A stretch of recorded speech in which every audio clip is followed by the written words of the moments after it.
So ayan mga pre, magandang, gabi, magandang araw po sa inyong lahat at, tayo po ay magbibigay ngayon ng reaksyon dito kay Anseng. Kasi meron pong, thumbnail at title po, si Daddy Frankie na nakakuha po ng aking atensyon mga pre ano. Kasi medyo kakaiba po talaga itong, thumbnail na 'to. About po ito kay, Anseng mga pre 'no. And then, bigyan na rin po natin ng reaksyon itong, nanay ni Fully Vic na nakalabas na po sa Bahay Pagamutan, ano. Short reaction lang naman po tayo at, dito 'no, hindi naman po full video kasi mahaba po ito mga pre ano, nasa 1 oras din. So, yun na nga mga pre, bago po tayo magtuloy-tuloy sa ating reaksyon ngayon, ayan kung bago ka pa lang dito sa ating YouTube channel, huwag kalimutang mag-like, share, and subscribe para naman po ay maging updated po kayo sa mga uploads po natin. And siyempre po mga pre, eto rin po ay bigyan po unahin po natin ito mga pre, itong, kay Ansing, 'no, itong, nakakagulat na thumbnail po ni Daddy Frankie. About po ito kay Ansing mga pre 'no. So eto po yung, thumbnail at title mga pre, basahin po natin. Eto po bukas po ito, panoorin po natin ito mga, afternoon premiere po ito ni Daddy Frankie. Ayon po dito basahin lang po natin ano, sa thumbnail po dito ni Daddy Frankie, "Ansing hindi tutulong sa paggawa bahay kung walang motor." Anyway, nagtatanong po si Daddy Frankie, "Unahin muna ang motor bago ang bahay." Naiintindihan ko po si Daddy Frankie medyo, kahit nire-real talk na po si Ansing, makulit pa rin, 'no? Makulit pa rin si Ansing. So, parang ang dating sa akin mga pre, medyo kahit papaano naiinis po ang lahat. Daddy Frankie pa kaya tao lang naman 'yan. Medyo naiinis si Daddy Frankie kasi kung, pagbabasihan po natin, ah, ay i-a-analyze po natin yung sinasabi po ni Ansing, mas priority pa po niya yung motor. Kumpara po sa bahay ni, Oliver mga pre 'no? Oo. So, mas priority po yung ano, yung, para kina Ansing kumpara sa para kay Oliver. So, ang dating po dito mga pre, makasarili po si Ansing. Wala po talaga siyang pake kay Oliver. Alam niyo sa totoo lang, plastic po talaga yan si Ansing, eh. Oh, kunyari nagbago na, pero wala pong pagbabago yan si Ansing. Kasi noon pa lang po na si Oliver nasa poder nila, sa 1 taon po, 1 beses lang niya paliguan. 'Di ba? 1 beses lang. Tas kunyari ngayon, dikit na ng dikit si Ansing kay Oliver kasi malinis na ko na at saka okey na. Pero hindi po, 'di po ako naniniwalang gano'n talaga si Ansing.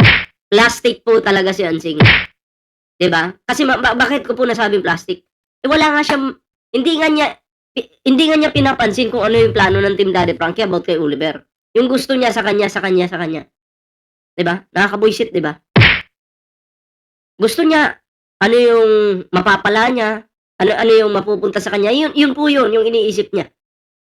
Pero hindi po natin narinig kay Anseng na siya ay nag-initiative about sa pagbabalik ni Oliver. Ano yung mga plano? Wala po. Wala pong gano'n, 'di ba? Pansin po natin lahat yun. So, ako nananawagan din po ako sa mga sponsors ano, nakakapi ko na, eh. Tama na siguro kung ano yung meron si Anseng ngayon. Okey na yung, nakatulong kayo kay Anseng, pero kasi ano na, namimiyasa na po, 'di ba? Namimiyasa na. Eh, Oliver imbes na pabahay babawasan pa para sa motor, para kung may panggala si Oliver, hindi naman tangina, hindi naman kailangan ng gala, eh. Ang importante, bahay, matitirhan ni Oliver kasi ginawa niyong baboy nun mas matindi pa sa baboy. Oh, 'di ba?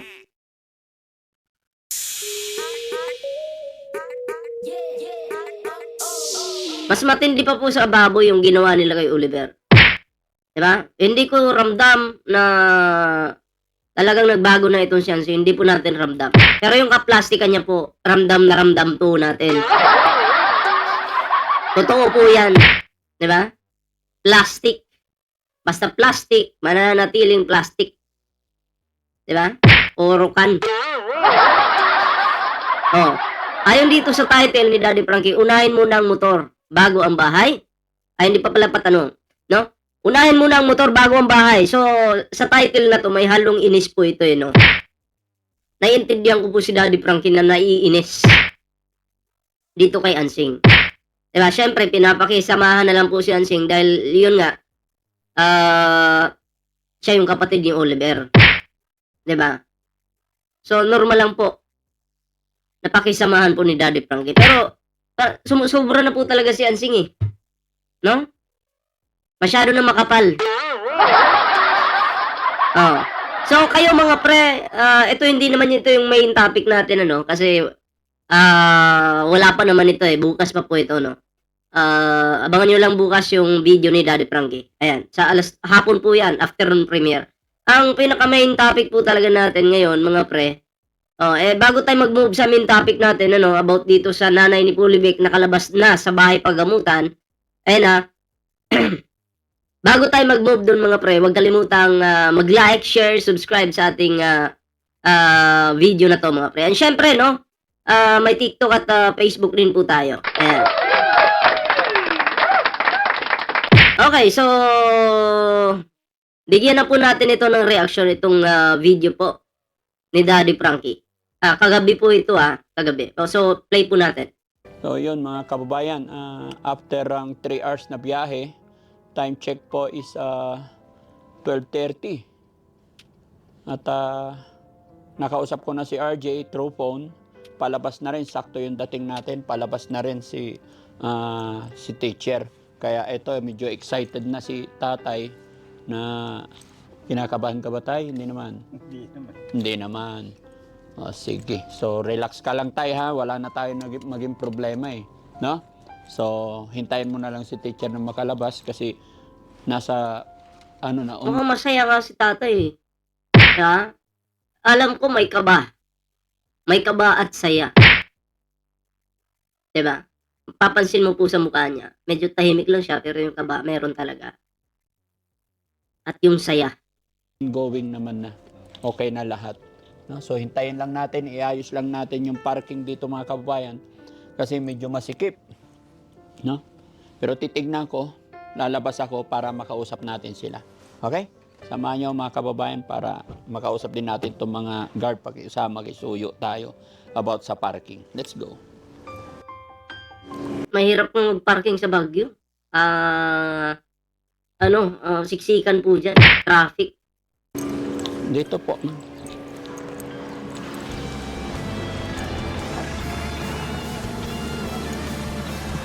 Dito po, ma'am. Hawak agad yung kamay. Tingnan nyo. So excited nga. Tingnan nyo. Dito po, ma'am. Hinawakan agad yung kamay. So, namimiss talaga ni tatay si teacher, no? May halong kaba at saya. So, kita naman po sa facial expression niya.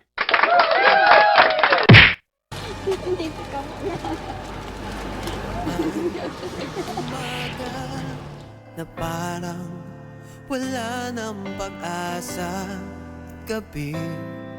Di mo alam kung saan kakapit, ngunit may tinig na maririnig.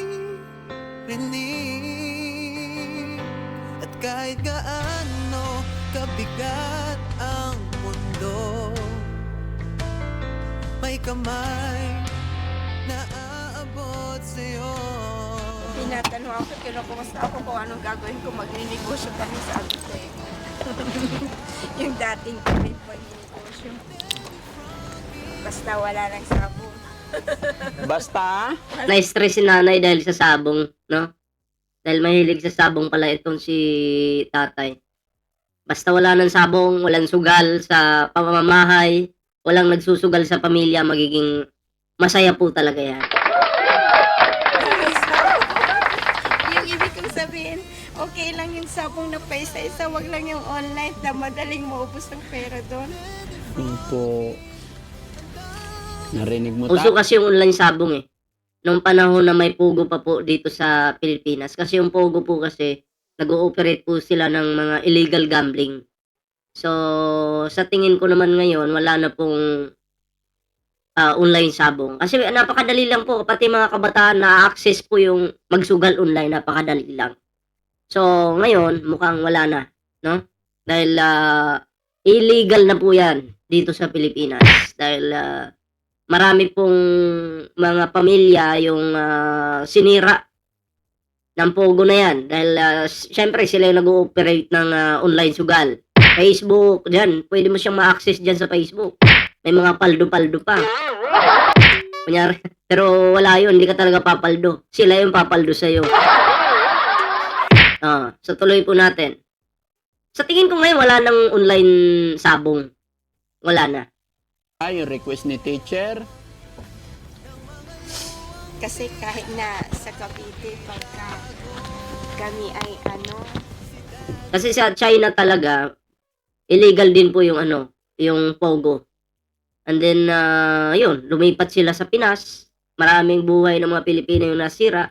May mga nagbenta pa ng kalabaw para lang mag-online sugal. So, maraming mga pamilya yung nag-away dahil sa online sugal. At eto nga sila. Biktima po yung pamilya nila sa online sabong na yan. Yan po yung patunay na hindi po maganda yung sugal. 'Di ba? So, yun po. May ads, saglit lang. kami ay pumapasada kahit 3 a.m. na. Opo. Malakas pa rin siya at saka yun ang huling request niya, yung pumunta kami doon na hindi natupad dahil wala akong pamasahe at saka isa pa iniisip ko na hahati dahil may iwanan ko yung 4 na anak namin. Opo. Buti kong yung dati na buhay pa ang tatay ko na kahit umalis ako pwede, pero ngayon at least sana makapagbigay ng lakas na etong anak kong ito kinaya niya yung tungkulin ng isang ama. Maraming nagsasabi dyan, yang anak mong yan kinaya niya ang pagiging isang ama habang wala ang asawa mo. Siya, humugot kami ng lakas sa kanya dahil kaya ang daming sumusuporta sa kanya. Pumapasyal sila dyan personally dahil at saka ang daming nagchat-chat dahil nakaka-relate sila sa ginagawa niyang pagpapakatatag. Ni RJ. Opo. Savior talaga si RJ, no? Napakabait ni RJ. Opo. Pero hindi lang po siya. Yung bunso ko po, yung talaga ang number 1 na naka-online lagi. Yung panganay, lang po yun, dahil nung una mayroon siyang girlfriend, pero ngayon may ipopokus na sabi dyan sa kasi naka-online sila lagi, sina ate, yung kasama natin, yung laging nag-chat-chat. Itong pamilya pong ito, yung deserve tulungan kasi marami po silang pinagdaanan sa buhay. 'Di ba?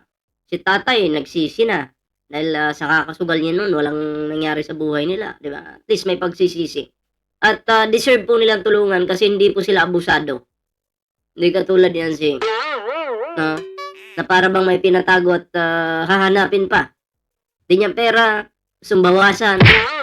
Pero itong pamilyang ito, deserve. Okay, deserve po nila yan, na sila ay mabiyayaan, makatanggap ng blessings.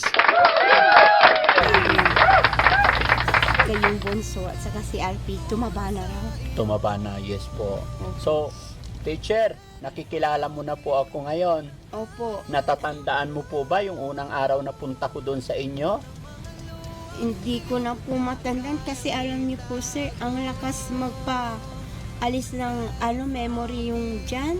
Yung talagang gamot pong ibinibigay nila, pamparelax po at pampabawas ng load. Yes. Kaya lahat ng ginagawa po nila,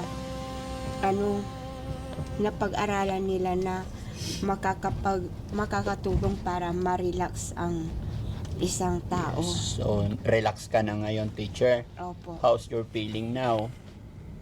Ano po, yung go back to struggle, pero yung struggle po, hinay-hinay, yung kumbaga, yung pagiging isang nanay at pagiging isang negosyante po. Kasi yun ang linya namin.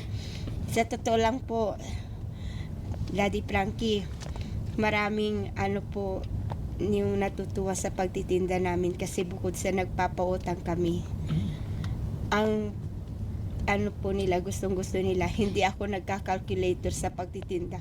Dahil magaling ka po sa math.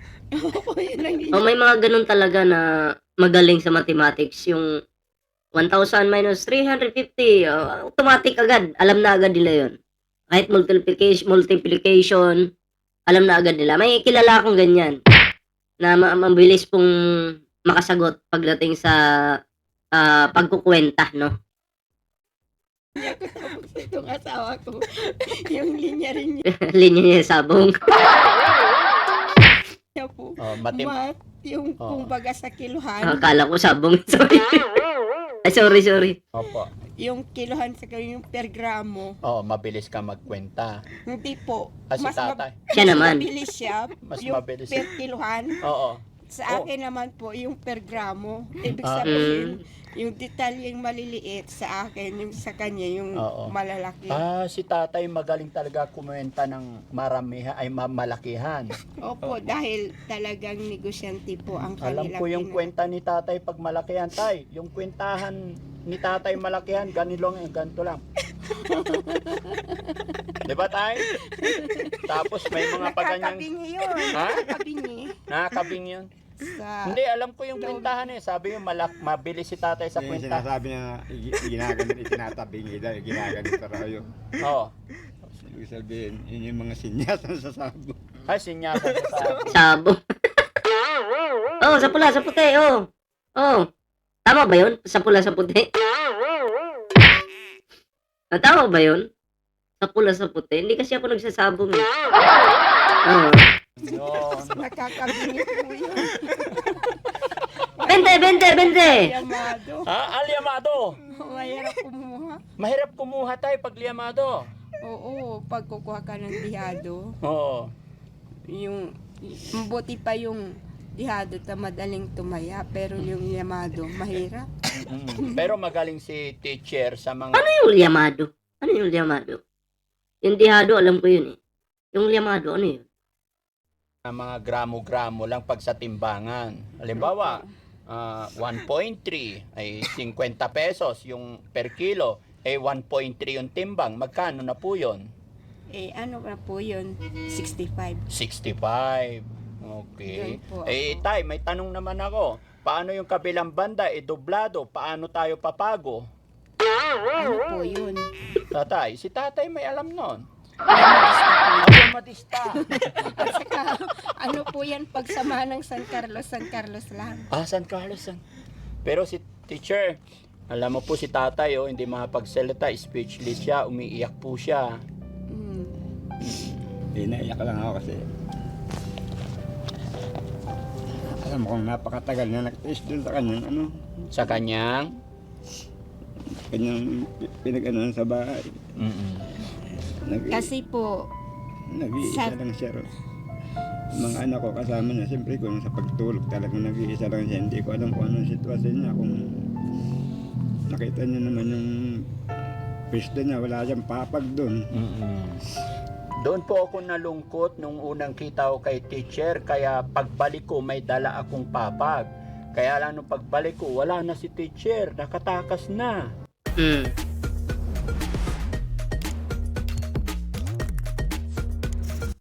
So ayan kasi ang si Daddy Frankie kasi mga pre, no? Nakita niya talaga na nangangailangan po ng tulong yung pamilyang ito, no? So automatic po to the rescue po agad ang Team Daddy Frankie kasi si Nanay ang laki ng pagbabago, no? Ang laki ng pagbabago. Yung matino na po siyang kausap. 'Di ba? Hindi po katulad dati na ano talaga, Parang yun nga eh, 'di ba hindi siya naalala. Si Daddy Frankie hindi niya naalala yung unang pagkikita nila, 'di ba? So, hinahanap ko nga dito yung video eh, kung saan na yun.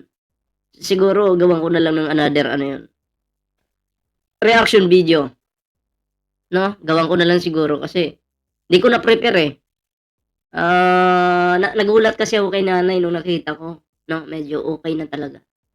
So, hinanap ko po yung video kung saan eh, yung unang ano, punta po ni Daddy Frankie, no? Doon, sa kanilang bahay. So, hindi ko pa makita saan ba yung banda dito. Daming uploads ni Daddy Frankie, no? So, gusto kong ikumpara kasi sana kung ano siya noon. Ito na pala. Ito na pala si nanay, oh. Tingnan nyo, grabe.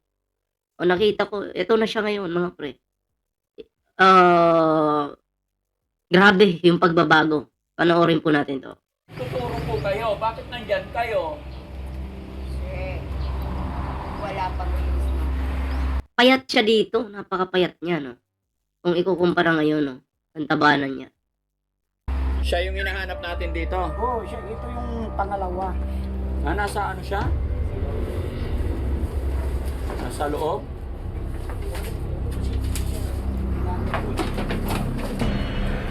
Ako na siya, tatakbo. Hindi ako tatakbo, dito lang ako. Tagala pa ako dito. Tingnan.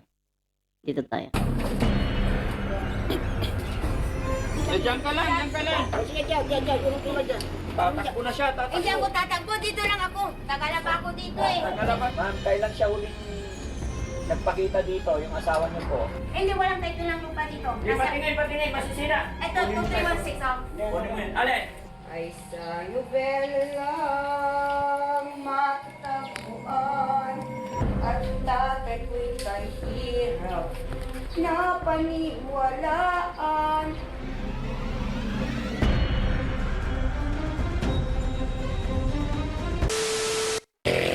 So, saan na ba yun? Ito dito. Ayan. This is the most relaxing game. Grabe in yung 2025. pagbabago talaga, no? Parang si Oliver. Parang si Oliver si teacher dati. Payat. Hindi makausap ng maayos. Pero ngayon, okay na po, no? Talagang iba po talaga ang Daddy Frankie. Tututukan ka po talaga niya hanggang sa gumaling ka. Sa mga nagsasabing poverty porn yung ginagawa ni Daddy Frankie, bahala kayo dyan. Pero kung tutuusin, poverty porn kayo ng poverty porn dyan, wala naman kayo na itutulong. Tingnan nyo to. Natulungan nyo ba? Poverty porn, sabi nyo. Eto, napagaling ba? Kaya nyo bang tulungan yung ganito? Hindi, di ba? Wala kayong kakayahan tumulong dahil unang-una, wala naman kayong pake. Kaya sa mga nagsasabing poverty porn yung ginagawa ni Daddy Frankie, putang ina nyo. O, pakyo kayo, ha? Pakyo kayo. Bakit hindi nyo kaya sabihin yan sa harapan sa harapan ko, sa harapan nila Daddy Frankie? Tangina. Lalatagan ko kayo neto, yung mga achievements nila. Kung kaya mo yan, poverty porn sa imong mata, si Paon ka. Poverty porn daw, mga bobo talaga. Hindi, pinapakita ko lang ha, dito, yung improvement ni nanay. Noon at ngayon. Anak ko, wala pa kong alam. Pinamana ito ng Nanay Catalina Puwang ko Estabilyo. Oo. You see this Estabilyo, si Manong Estabilyo, kayo. Kaya nga po, bakit kayo nakakulong dyan, ma'am? Dahil sa inggit ng Margahay Park. Thank you. May naingit Nako. sa'yo? Opo. Pwede ba kami pumasok? Opo. Saan ka po nahihiga? Wala po silang binibigay. Wala silang binibigay na higaan? Opo. Ito ang binigay ng Diyos sa mga higaan. Grabe ito mga pre. Anyway, yun lang naman yung ating reaction dyan, no? Para na-imagine ko si Oliver, pareho po talaga sila, no? Na nawawala sa sarili and then ngayon okay na. So, yan yung hindi kayang gawin nung mga taong nagsasabi na poverty porn daw yung ginagawa ni Daddy Frankie. Tapos sila, kinukontent nila si Daddy Frankie. Kumikita din sila kay Daddy Frankie. Dahil sa ginagawa nilang issue na poverty porn, mga tanga. Si Daddy Frankie, nakakatulong kayo. Ano ang bag nyo? Hampalusin ko kayo, pag umpugin ko kayo ng nanay at tatay mo eh. Ha? Ay, nako, mayos-ayos kayo dyan. Mga bobo kayo, ha? Hinay-hinay, baka madapa kayo bigla. So, yun lang yung ating reaction dito. Ayan at yun na nga, no? Bago tayo matapos sa ating reaction, and huwag kalimutang mag-like, share, subscribe para naman po maging updated po kayo sa mga uploads natin. Siyempre, may TikTok po tayo dyan. May Facebook po tayo, Facebook page. Sana po inyong suportahan yung ating mga social media accounts. Like, share this video mga pre. So hanggang dito na lang muna. Ingat po lahat. Magandang araw po sa inyo lahat.